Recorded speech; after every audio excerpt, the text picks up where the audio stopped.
এইখানে কালার একটা কিন্তু অনেকগুলো সাইজ দেখছেন, 98-এর 1 পিস, 104-এর 1 পিস, 110-এর 2 পিস, 116-এর 3 পিস, 22-এর 3 পিস, আবার 28-এর 2 পিস, এরকম করে টোটাল 12 পিস। এটাকে আমরা বলি অ্যাসর্ট প্যাক। ক্লিয়ার?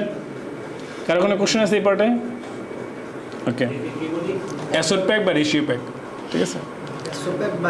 হ্যাঁ, মানে যেখানে এই রেশিও অনুযায়ী আপনাকে প্যাক করতে হবে, মানে এরকম 12 পিসে একটা প্যাক হবে, ঠিক আছে? আবার এই যে পয়েন্টটা দেখেন, এখানে হলো 20 পিসে একটা প্যাক, কোন কোন সাইজের কত পিস করে 20 পিস হবে এখানে সব দেওয়া আছে। ক্লিয়ার? নো, এক কার্টুনে অত পিস ঢুকবে যতটুকু ঢুকানো যায়, সেটা আপনাকে প্ল্যান করতে হবে, কিন্তু এক প্যাকে এর চেয়ে বেশি আপনি দিতে পারবেন না। এখন মনে করেন এই গার্মেন্টসটা অনেক হেভি, 20 পিসই বেশি দেওয়া যায় না, তাহলে আপনি এই 20 পিস করে একটা একটা করে কার্টুন করবেন, একটা করে প্যাক। এখন এরকম হয়তো এটা খুব হালকা পাতলা একটা গার্মেন্টস, এক কার্টুনে 40 পিস দেওয়া যায়, তাহলে আপনি এরকম 2টা করে প্যাক দিবেন, বুঝতে পারতেছেন?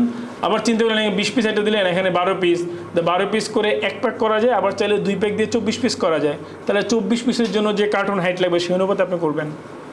ওটার বিষয়ে আলোচনা আছে এই পিওশিটে, মানে এই পিওশিটটা একটু ডিটেলসে, এটা বুঝলেন?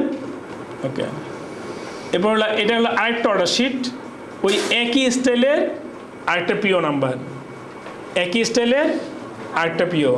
সেখানে অর্ডার কোনটা ছিল কত? 3968। ডেলিভারি ডেট ছিল 17ই এপ্রিল।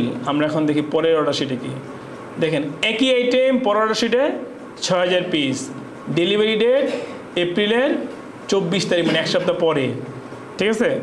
সো এই এক সপ্তাহ পরে ডেলিভারির জন্য সে আরেকটা আলাদা করে পিও শিট ইস্যু করছে। সো এখানে 6000 পিস, এখানেও সেম, এই যে কোন কোন সাইজে কত পিস ব্রেকডাউন দেওয়া আছে, প্যাকিং 2 পিস করে, তারপরে যে ক্রস ডগ একটা 12 একটা 20, এটা মিল রাখছে, এভাবে করে আপনি করবেন। এইবার আসেন, ওই যে বললাম না কার্টুনের একটা বিষয় দেওয়া আছে, এই যে কার্টুনের লেন্থ অ্যান্ড উইথ এই বাইরের ক্ষেত্রে ফিক্সড করে দেওয়া। কি করা? ফিক্সড করে দেওয়া, মানে হলো আপনার একটা কার্টুনের লেন্থ সর্বোচ্চ 58 cm হইতে পারবে, এর বেশি হইতে পারবে না, এবং উইথ 40, এর বেশি হইতে পারবে না, এবং এর বেশি মানে কি এইটাই হওয়া লাগবে। এখন আপনার কোয়ান্টিটি যত বাড়বে হাইট তত বাড়বে, ঠিক আছে? এখন এই হাইটেরও আবার কিছু ইনস্ট্রাকশন আছে, যে 20 cm, 25 cm, 35 cm, 40 cm, ঠিক আছে?